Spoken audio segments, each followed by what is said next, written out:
Hello, hello, and welcome back to another episode of Business First Creatives. Okay, so when I tell you guys that I have highly anticipated bringing on this next guest. I first heard her in episode, and y'all, I just wrote it down and now I can't find it. I think it's 162 of the This Can't Be That Hard podcast. But Courtney Fanning was on there and she was talking about buyer types and personas. And I was like, oh my God, I am absolutely obsessed with this. Eventually, I'm going to have her on my podcast. And I feel like it was every 6 months. I was like, I'm going to invite her now. And then I didn't. And then I'm like, I'm going to invite her now. So she's finally here, you guys. And I am just so excited about today's topic. Courtney, welcome to my podcast. Hello. I'm so excited you asked. I mean, I should have just asked earlier. I mean, I don't know. I think this is a good time because I'm absolutely obsessed with the way that people think. And right now, I'm totally focused on how they make buying decisions because I know that my audience does not make buying decisions in the same way that I do. Like one of the things that I find so interesting right now is I've recently had a new segment of people come onto my list from a particular visibility activity that I did. And I ended up running a flash sale to them. And it was a small group. We're talking about less than 100. And what I found absolutely fascinating was not that none of them bought the thing that I was trying to sell them. It's that none of them were curious enough to click the link. And I was like, this just doesn't make sense to me. Like, I am always curious, especially if I'm joining someone's email list, for the first time, and I don't quite know about their offer suite. I might know who they are, but not like the particulars. If they're making me an offer, oh, I'm going to click because I want to devour the sales page and see if it's something that I'm either immediately interested in or I kind of put it in my back pocket for, when the time is right, I'll come back and give this a think again. But the fact that no one clicked, I was like, this is so strange because like what's driving them? Like, I don't know. I got a little stuck. So today I'm really excited to talk about why people make buying decisions. And to me, if you look at the bigger picture, it's kind of about how people explore your offers as well. Yeah, spoken. I know we're jumping the gun here, but what you're just saying was spoken like a true relator. So we'll get into that. Okay, so we're going to kick the conversation off with this. Courtney's got 4 buyer personas and she created a quiz. And so the moment that I heard her on Anami's podcast, I, of course, went and took the quiz. And it turns out that I'm a relator. But Courtney is going to break down the 4 types, and then we're really going to hop into this conversation. Yes. So to back up for a second, give you some context of why this quiz came into being. I was watching Sarah Blakely's masterclass. So she's the founder of Spanx. She's a billionaire, but what's so incredible about her story is that she basically walked into these stores that gave her a chance, like, okay, we're going to put like 10 of your Spanx on our shelves and we'll see how it does. So she went into those stores and she would stand next to her Spanx and she would basically like talk to people as they walked by, like, hey, have you tried this new product? Or let me tell you about it. And she did this over and over and over. And she started to realize that there was a pattern in the way that people were responding to her. And she started to break it down into like, there's 4 different types of people. And based on if I can suss out which one they are, then I know how to talk to them to close the sale, to get them to say, yeah, I'll give it a try. Or this sounds exactly like what I wanted. Or I really like you. I don't really even know if I wanted like these Spanx, these things. What are they? I don't, this is a weird name, but like, yeah, I like you. So I'm just going to try it. And I found that really fascinating because of course I'm going to hit pause and my little business brain is like, how do I make this work for my own business? So I was thinking when people come to your websites, you have so many different, and you don't get to see them. You don't get to stand next to them and say, hey, come buy my product or service. You kind of just like put some copy together and really hope that it resonates with them. So how in the world are you going to try and create something that works for a million different people? Because people are coming to your sites with different life experiences, different expectations, different like levels of knowledge about what you do or what it is that you offer or how a course actually works or how a product works or any of that. So if I could then figure out how do I take these 4 buyer types and look at how I approach copywriting, how can I say, okay, for this buyer type, these are the elements of copy that I know is going to work really well with them. For this buyer type, oh God, they're going to forget about this because this is just not this type of a person is not going to remember that. And this copywriter is going to forget that because they think there's, we buy the way that we like to buy. Mhm. So I basically sat down and deconstructed like everything I knew about audience research, personas, branding, copywriting, because my background is in marketing. I worked for publishing for a long time. I worked in media. I worked for startups. So like, I want to put all my knowledge into this and make this quiz work. And then I ran it. And I've been running this quiz for 3 years, collecting data to see, and I get tons of replies back of people being like, oh my gosh, this was spot on, or hey, Mhm. I like put this into practice and I feel like my sales page is so much stronger. So that's why I put the quiz together, is I saw Sarah Blakely break these down and I was like, I will do this for copy. So to break it down, the 4 buyer types that Sarah Blakely outlined were the director, the relator, the socializer, and the thinker. So we'll start with actually the socializer, because I feel like it's kind of misunderstood, and it's the smallest chunk of my audience as well. So I'm always really interested in this. I like to say this is the buyer who buys off of vibes. Like they will go to a sales page and they like the razzle dazzle. They're really interested in who you are. Like, who's this person selling this thing to me? Do I like them? I think they tend to follow the same circle of business owners or product creators. So like a copywriter will recommend a web designer and maybe they'll do some promotional stuff together. That web designer will recommend a type designer. That type, like we kind of have these circles. And so that type of person loves being a part of those circles and buying from the same group of people because, they really run decisions by their peer group. They really like the social community really matters to them. It gives them the validation that they need to say buying from these people is safe. They also don't like feeling like one in a million though. So if you want a brand ambassador, someone's going to buy from you over and over, you can't just deliver the product and like give them this blank, like, thanks for your purchase email. They want to feel like you reached out to them and you're like, hey, thanks for buying this thing, for trusting me. If you have any feedback, they really want that one-on-one feel in their copy. And then it's kind of like the I could grab a beer with them test that we kind of do with politicians. It's the same for the socializer. So then some copy tactics you can use for the socializer is to really focus on your brand story. So whether that's you have an origin story, like your superhero origin story, you have an adversity story, or you have this like big picture purpose that led you to where you are today, tell that story. Even on a sales page for toilet paper, I don't care. Like tell that story because that actually is a connection point for them that's really important.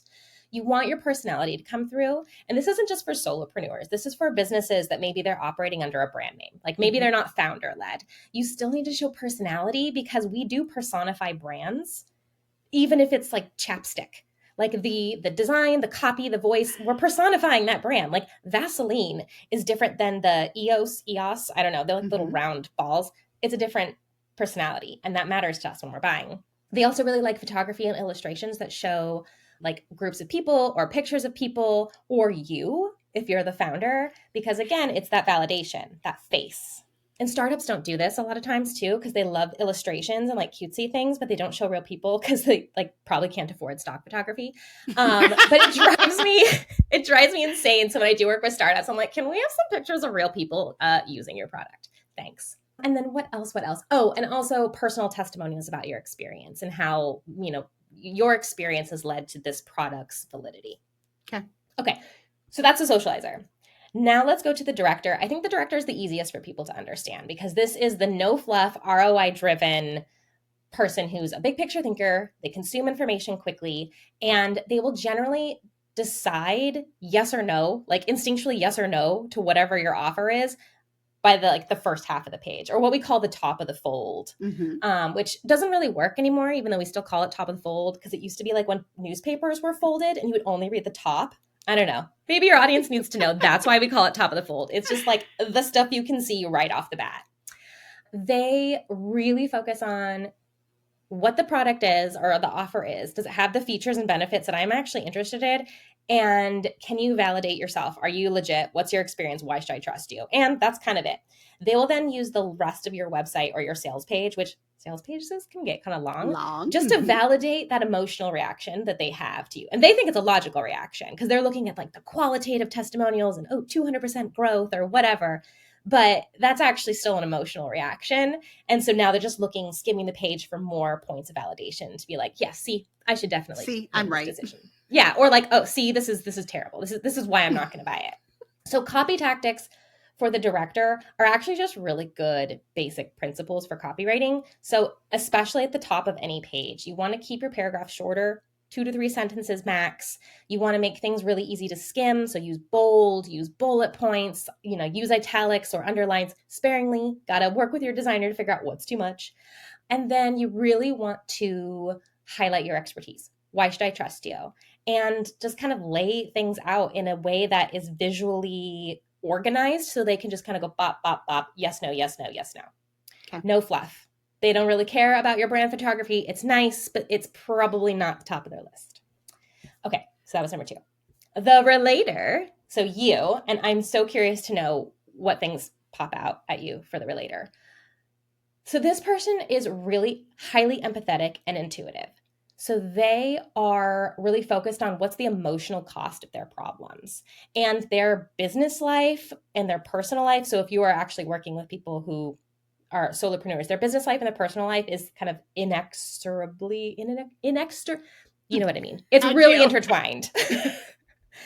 They really want high touch, unique solutions. So the problem here is when it comes to service-based businesses, you can kind of customize our services, but sometimes solopreneurs especially, they get really rigid with like, but this is my signature offer.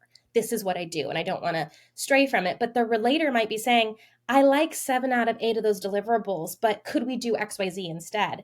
And instead of saying like, absolutely not, this is my offer, take a moment and think, like, if this is actually the right fit client, could you adjust here or there to make an offer fit their needs? Could you customize it? Because that's really all they're asking is a very small thing to feel like this is going to absolutely fix their problems and meet them where they're at.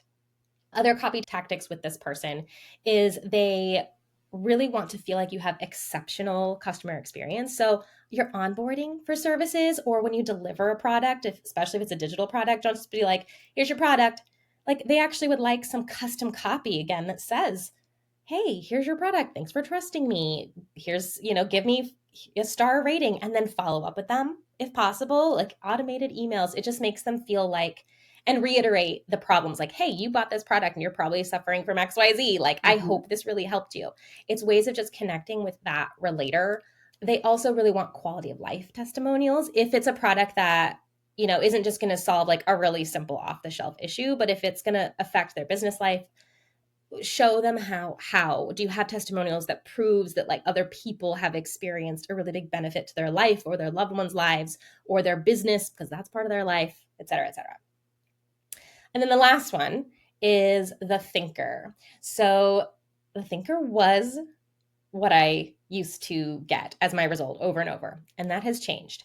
But the thinker, basically, they're the person that's going to read every single detail of the page. They're going to read the FAQs, they're going to read the return policy, and they're going to come back to your page multiple times because their biggest fear is buyer's remorse.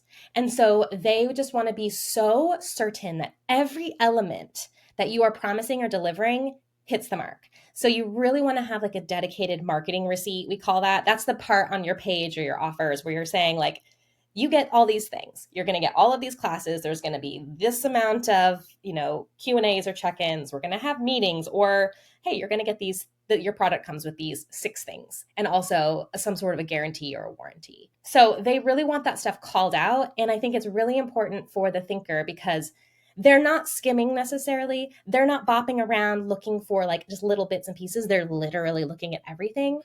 That's where copy organization is really important. So I'm a big fan of copywriting templates because they tell you where to put what on the page, because there is a method to the madness. It's not like we're like, this sounds good here and this sounds good here. It's like, actually, no, do this because the next thing that's going to pop into their mind, just because we're all monkeys and all monkeys do this, is this. And so I think that's really important. And so if you can follow some sort of a template or a guide, it's really going to help you reach those thinkers. Okay, so I'm absolutely fascinated, and here's why. As you said the director, I was like, oh, that sounds more like me now. And then you said some things in the relator, and I was like, yeah. And then when you just did the thinker, I'm like, no, that's me. Courtney, I really think I'm a blend of the last 3. So what does that mean? Like, So here's the parts that jumped out at me for each one. So when it came to the thinker and reading the entire page, I do that. But I'm also like the director in that most of the time, after I've clicked on a sales page, I have decided yes or no if I'm going to buy your product. Now, sometimes as I'm scrolling, there is something that I didn't expect. And I'm like, oh, no, that would make me buy this product. But then when you said the negotiation, I was trying not to laugh because that would have interrupted your talking. But I was like, no, I mean, I have come across so many offers where I was like, okay, no, if they would just do this and this instead of this, I would buy it. But I don't know that I've ever reached out to someone and been like, can you? At least not for something that wasn't one to one, like for a course or whatever. But I mean, I can see different parts of everything that you just said that is me. And so I think that's why it's important that you do a mixture of all of them on your sales page so that you can get people with, all four buyer types. But you tell me if anybody else has ever said, no, like I can see myself in multiple buyer types. Oh, Okay. totally. I can see there are bullet points in this quiz that I'm like, yeah, that's definitely important to me too. But there's also a lot of bullet points that I'm like, oh, well, that doesn't matter as much. So Yes. you just you are going to over index in one of the four, and Okay. I would say it's super common. So for this quiz, I use interact Mm-hmm. quizzes, and you can kind of see where people start to go. And it's very common for people to be like right borderline, and it's like the final question is what breaks it. Okay. I'm trying. This isn't a perfect science, but it's definitely better than Cosmo quizzes. Or it's like all A's, all B's. Oh, I like, yes, the ones that you used to take in the magazines. I mean, I took a lot of those when I was little. It's funny. I recently interviewed Enneagram Ashton, and she was telling me about tests in general, like taking the Enneagram test, and that, it tries to classify you, but that classification is not always, the best indicator of what type you are, or that it's not 100% accurate, because sometimes I don't want to, she didn't say lying to yourselves. I will say that I'm putting words in my own mouth, not hers. But sometimes you answer questions in a way that you want other people to perceive you as, or that you want to, like, it's like your idealized version of yourself. And so it's not always accurate when it gives you the response because you didn't answer the question honestly. Yeah. I Yeah. see this a lot. This is why I think the socializer is so interesting to me, because I do think, and I've thought about going back and like, should I change the wording of the questions? Because I do think that people, when they start to notice that they're starting to be lumped into like, oh, you care a lot about what other people think. No one wants to say yes to that, but at the same, but it does, like, especially I think now, when we're buying habits are starting to change, like we're not necessarily buying from people we don't know anymore. A lot of times we're buying from people that have been recommended to us, or people, someone recommended us and we follow them for a while, but they're not strangers. Something else you said that I think is important is you said, I see a bit of myself in this. And I said, well, I started as one and I think I'm another. And I think I started as a thinker. And it's because in the early days of building my business, I was like hyper DIY. I'm doing everything. I'm writing every automation. I am a tech guru beyond my wildest dreams. Like, who knew that I was also going to be, setting up literally everything in the background for my business. So I know how my business runs. And when I'm looking to buy something, or I'm, venturing out to hire somebody, it has to be the right decision, because like, I'm just a solopreneur. Anything I spend, like a business expense, is less money in my family's pocket, Yes. basically. So now that I've been in business for 5 going on 6 years, and I have hired a lot of contractors, I have also hired contractors that weren't a great choice. I bought a lot of programs. I've taken programs. I've bought digital products. Like, I have a pretty good sense of what I think is going to work for me, or who I think I can kind of trust. And also because I'm a copywriter, I'm like That judging moves their you to a copy. director. Yeah, it takes me to the director. Exactly. So I'm just like, I know I'm going to scan this. I've already looked for all the reasons that are important to me. So how can now the rest of this page just validate my own decision making? I mean, but I think that's a great follow up, Courtney, because I mean, I've had quite a few episodes on this podcast where I've been talking about like the decisions that you make based on the business stage that you're in. And this is just a prime example that how you made business decisions while you were early, like 1, 2, 3 years, is not really the same decisions that you make in what we call the messy middle. And it's definitely not the same buying decisions that you make, when you are 7, 10 years in, because as you change and as your needs change, I think that what you perceive to be the ROI of anything that you buy also changes. Because early, when none of us have any money and we're trying to bootstrap everything, we need that ROI to be incredibly high. Because as you said, every dollar that you spend is a dollar that's not going to your family. And so, dare I say, stingy. I think that we're all very stingy in the early years in how we spend our money, and also in that decision of, well, do I need something so that I can DIY it, or am I actually looking for someone to help me? And then there's like what I call the messy middle, and I feel like that's where you're kind of venturing from DIY into maybe a done with you. Okay, you know now that people have expertise that you don't have, but you probably still don't have the budget for like a super high ticket done for you. But then 7, 10 years in, something flips in your brain. And when you want to bring something new into your business, you are no longer thinking in any capacity, oh no, I need to figure out how to do this. It's like, no, who can I hire to do this fastest and the most on brand way? So I can totally see buyer types shifting as your business stage changes. Mm-hmm. Agreed. Mm-hmm.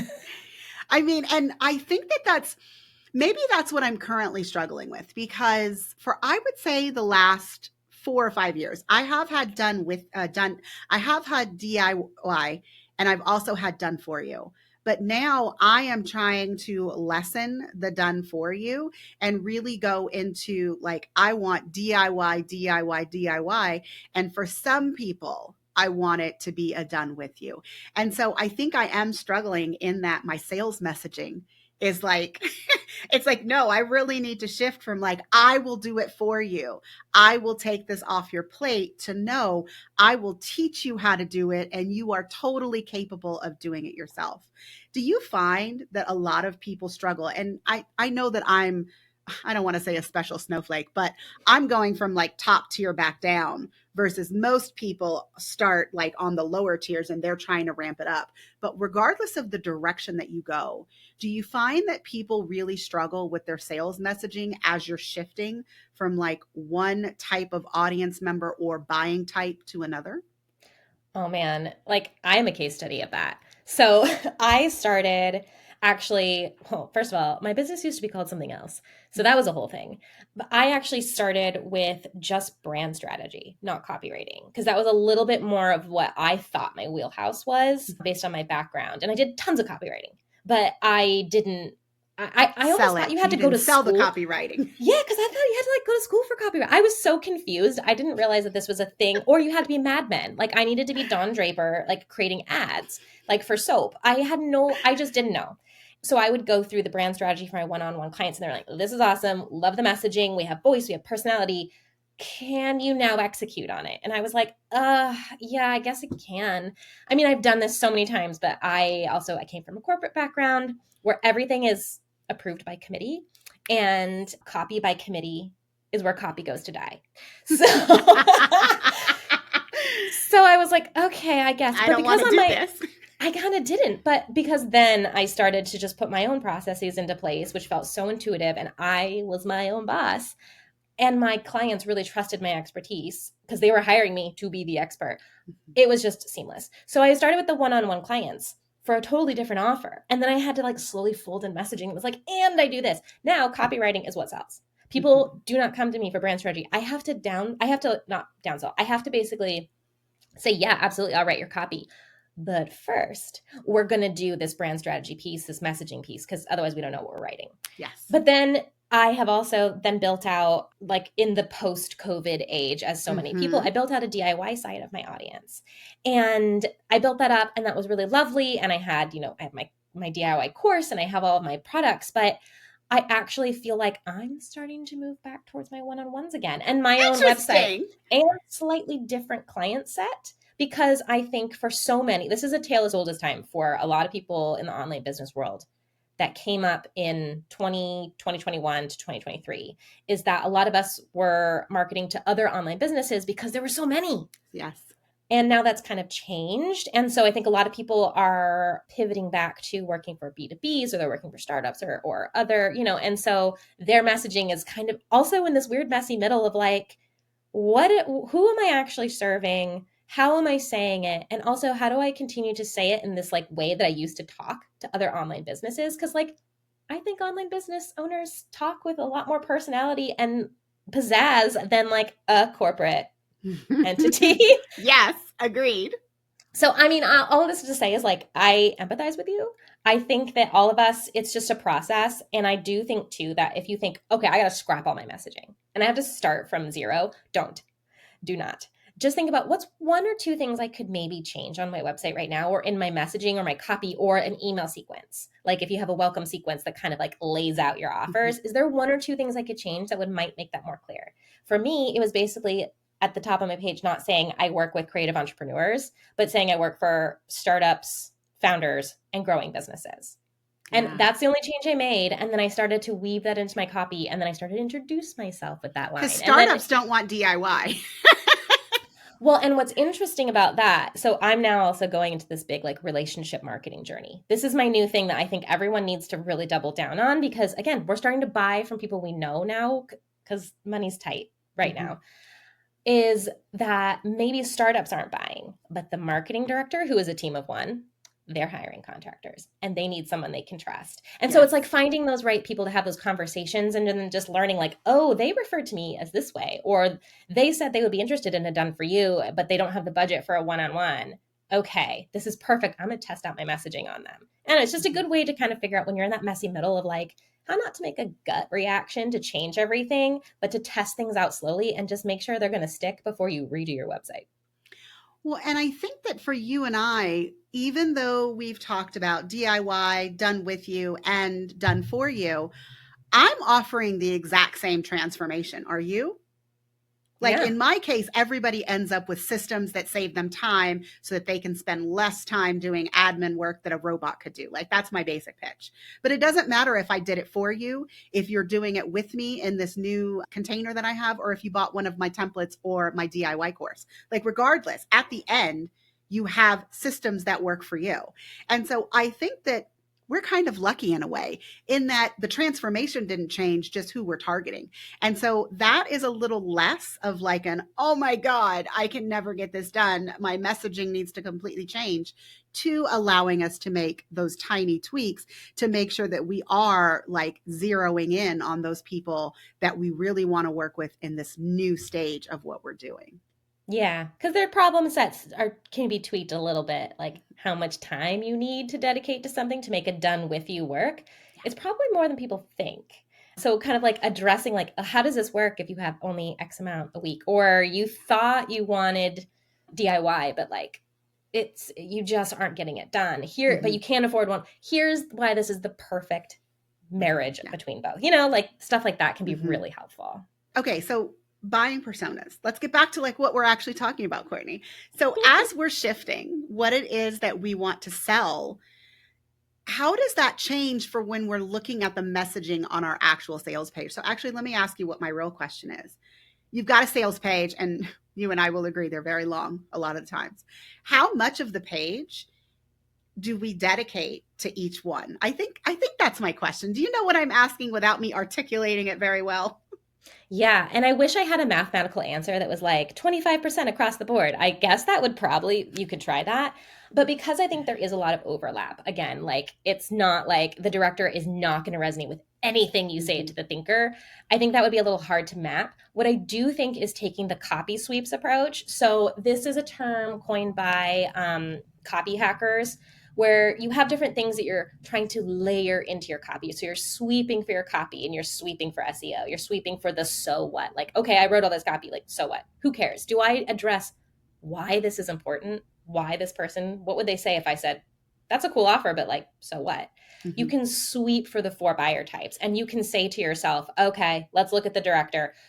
go through your page. Okay, I think I have brought up enough things that are going to resonate with the director. Like these, you To go through get the this job done. checklist and do that for all four. The one good thing about, so when you take this quiz, I send you an actual like checklist for your buyer type that says, here's where you over index. Here's the copy tactics you need to focus on.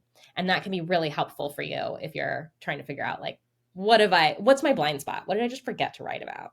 Mm-hmm.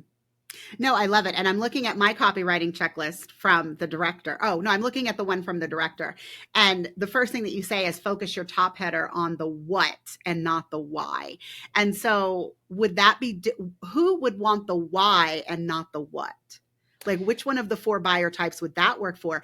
And the thing is though, how do you write like a really good sales page using a checklist to make sure that you're hitting what they need if you're not quite sure who's in your audience? Oh, then stop. Do not pass go. Do not collect $200. You got to know. So this is why, again, when people say, hey, yeah, I want you to hire you to write my copy. And I'm like, that's cool, but we need you the brand strategy and messaging first. Because we actually then need to look at your audience personas Mm-hmm. and then map messaging to each persona. So this is another thing that I teach and that I'm obsessed with. And this came from what I do with my clients. This is why I started teaching it, is I was like, this is so important. And everyone skips this step. They skip it. Yeah. They skip it. You have to know who your audience is. Or even if you don't have concrete data, if you're in the early days, you can make assumptions and then build it out from there. And then, as your business grows, you can then be like, I actually have evidence that this person is this, they think this way. I made some assumptions and they're wrong. Everybody does that. So don't be afraid to try. But to your original question of like, how do you write the copy with like a checklist? Mm-hmm. This is where templates are so helpful. I mean, even for me, I don't write a single sales page, website page, email, everything is a template first. And for me, I no longer have the templates where I have like, here's this section and I have prompts like, here's what this section's goal Mm-hmm. is. Here's what you need to answer, talk about XYZ. Because now I know, but I kind of have my own little templates for my own business where I'm like, oh yeah, this section next. Oh yeah. And then you can also feel free to break a template. So if you're like, this just isn't working for me, I feel like I want to talk about this thing first and then switch it. Mm-hmm. Go with your gut, because at the end of the day, you want it to sound like you want it to resonate in the way that you want it to resonate. It's okay. And if you then go in and layer in, do those copy sweeps, be like, I don't think I actually gave enough details for the thinker, or, oh, I totally like felt embarrassed to like talk about myself in my bio. Oh, the relator is going to be like, peace out, You or the didn't give me socializer. enough to get to know you. Yeah. Yeah. Then I think that helps. But it's like anything, it's a practice, but templates, they are a game changer.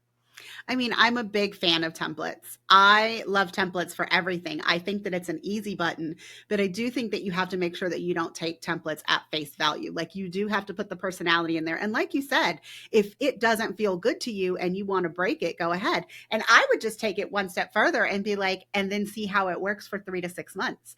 And if you feel like you're not getting the traction, maybe you go back to the way that the template was originally and try that for 3 to 6 months and see if that gets the job done. So there's nothing wrong with taking it upon yourself to like make changes from something that someone has specifically prescribed to you in a template. Like you're the business owner, you get to put your big girl pants on and make that decision.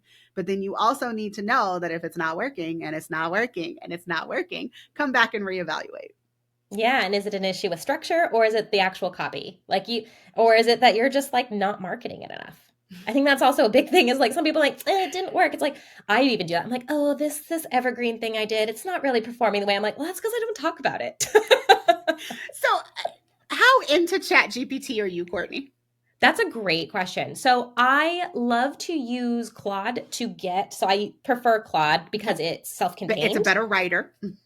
But it's not just that it's a better writer. I feel like it connects ideas a lot better because it's almost like less noisy. I don't know, maybe because it's not like, I think it is connected to the internet now, but like for a while it was very self-contained. Okay. But what I like to use it for is not writing the copy. What I love to use it for is I collect so many assets from my clients before we start a project. So like right now I have a client and I have seasonal catalogs. I have, like 100 plus like products that I have to know all of the things for.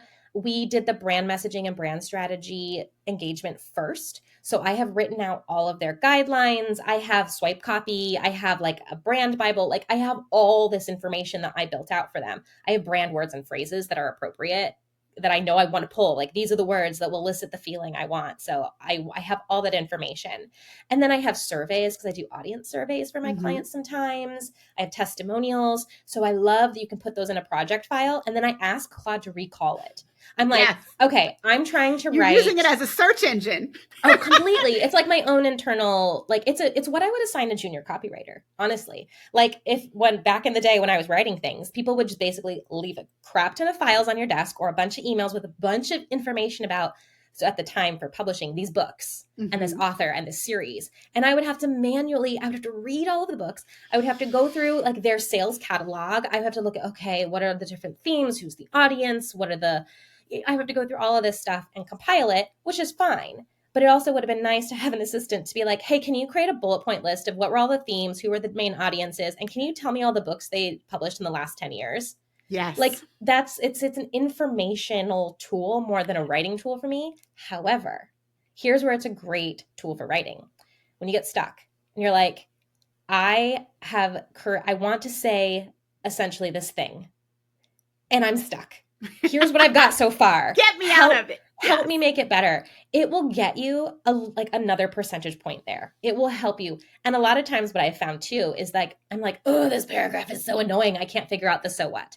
I'm just word salading it up right now. Like, what am I even saying? I'll paste it in there. And then I'll be like, here's what I want to do with this section. And I keep describing like, and I want it to hit this point and this point, but I don't want to do too this and I don't want to be too much that.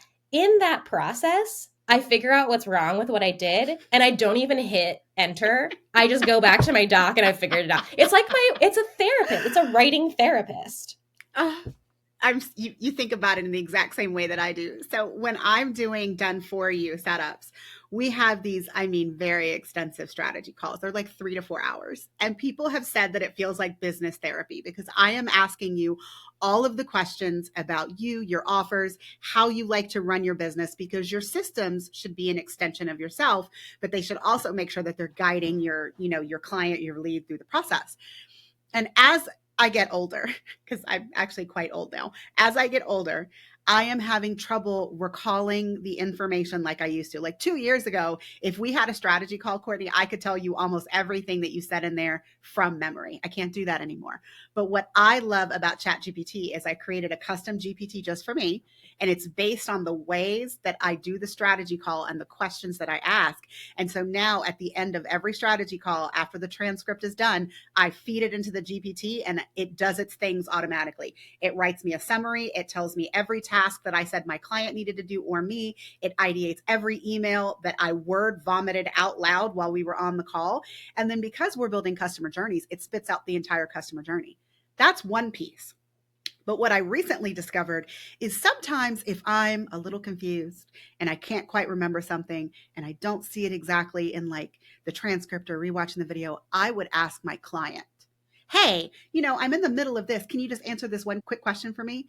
And what I finally realized was, no, I can just go ask ChatGPT. Like it has I'm like, hey, I need to ask Courtney this before I send her an email. Did we talk about this? And what did we say? And then it will spit it out. And I will tell you right now, it is about 7 out of 10 where it gives me the answer from the call so that I don't even have to email the client. Yeah. And it's really good if you then put in your copy draft. And I would say, I would have to feed it information to tell what the heck the 4 buyer types are and the do's and don'ts. But you could probably stick it in there and be like, what can I add to this page and where specifically, which section to, appeal to whatever buyer type or to better appeal to all of them. And it will give you, I haven't done that, but I know I'm going to I've test done that it for enough. you, Courtney. Oh yeah. Tomorrow you'll get an email from me. I'm totally going to now that I found my PDF that you sent, I'm going to feed it in and I love figuring out GPTs. I don't even remember why I asked you that question. Like, and I was asking you specifically for the AI, and I don't remember why I asked you that. But this has gone off on an entire tangent that is amazing.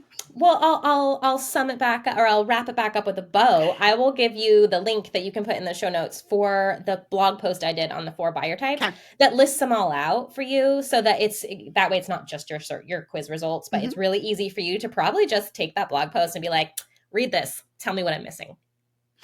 Yes. And like I said, I'm going to do that this afternoon. You should expect an email from me tomorrow, although it's late for you. I think you're 8 hours ahead of me right now.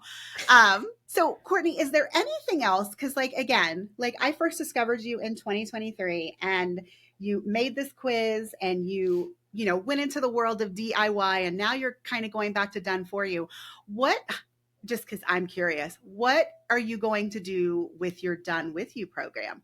Because that has a 6 week container and you are working, one on one with people as they're crafting their sales pages. So now that you're kind of going more into done for you, what are you going to do with your program? Great question. I'll let you know when I know. No, Okay. no, what I've done right now, and it's because of my capacity, because I am currently, my husband's on sabbatical, so I'm Mm-hmm. currently living in a different country. I have 2 small kids, and time zones are, I underestimated how disruptive being in a different time zone than most of my Yeah. clients and students is.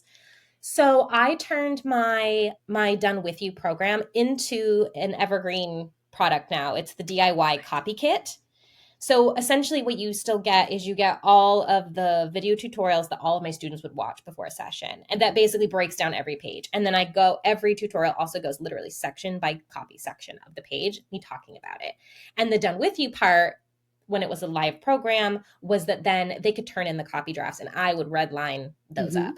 So the DIY copy kit, you still get all of that without me Yeah. redlining things. However, I still offer copy audits and Yep. copy tune-ups so they can access me if necessary. But for now, I had to make it a product just because of capacity issues. But then I still have all my DIY stuff, and then I still do my one-on-one. And that's where I am for now in this season of life. As you Yes. mentioned, as our business changes, as our families and our personal lives change, I think I'm being a lot less thinker buyer type of me, of being like super perfectionist in every line. And I'm like, you know what? We're gonna take this one day at a time. No, and I think I kind of asked you that question very selfishly because my CRM blueprint used to be what you're done with you or your DIY but with you. My program used to be that, and then for a lot of reasons I made it self-paced. I turned it into a digital product that you could buy and I was doing way more done for you. And now that I'm kind of sliding back, I have started to, integrate more things into the digital product. I'm expanding it more. But then I also created this brand new done with you, which is kind of like a guided how you do it from beginning to end. So selfishly, I just wanted to ask that question because your program has been something that I have always looked at. And I'm like, yeah, I mean, like sales pages are like my nemesis. I feel like I have a good one. And then I'm like, there's just so much that goes into writing your sales copy.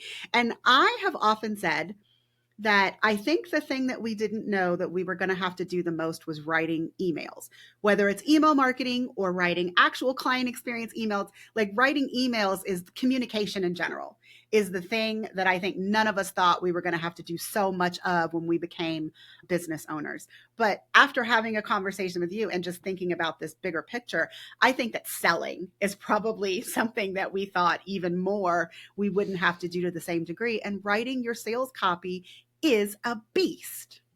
It really is. And I think Done With You is also, it's a weird thing to sell.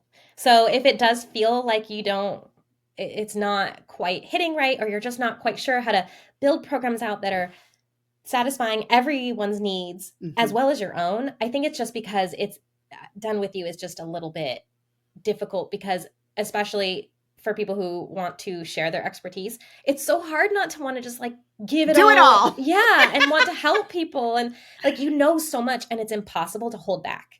And so it takes a lot of structure in an Mm-hmm. offer and in a Done With You. And Structure, Courtney, yes. I think there are a lot of people who do it a lot better than I do. And I think that's why I also paused it, is because I know for myself, I can't hold back, and I don't want to hold back. So if I bring the program back as a live Done With You program, like I'm going to go all out, but now's just not the time. Now's not the time. Well, I give you kudos and a big virtual hug from this side of the pond for kind of doing what you needed to do in this season of life, because isn't that why we all have our own businesses to do that? Exactly. All right. Courtney, is there anything else that you want to make sure that everyone who listens to this conversation walks away with in relation to their buying personas? The best place to start would be knowing your buyer persona. So if you go to bigpicturecopywriting.com/quiz, it's the only quiz I got. Go there, you can take the quiz, and then I will then follow up with an automated, because Got to have that follow up. Automation. A little automated email sequence that actually will speak to your buyer type, and you'll get your checklist. And you can also peek at what the other buyer results are too. Like, I'm not going to gatekeep that. So start there. That's a great place to start. And then if you are just interested in more sort of copywriting tips, because I don't think copywriting is just for copywriters, as Her you said. Emails are amazing. Oh, thank you. Sometimes I have existential crises about them, but no big deal. But my newsletter is Letters from Your Editor. You can join along for the ride. No, guys, Courtney is, I mean, I think that you guys as a listening audience know that sometimes I get so interested that I just reply to people's newsletters. I think Courtney is one that in the 2 years that I have been on her newsletter, I have responded personally to at least 6 or 7. Like, I read it and I send her a little note, and sometimes it's really short, and other times it's like, oh my God, I hadn't thought about this, blah, blah, blah, blah, blah. But definitely join her email list, because I love not only the storytelling that she does in there, but like her copywriting tips are like top tier. So go join. Thanks.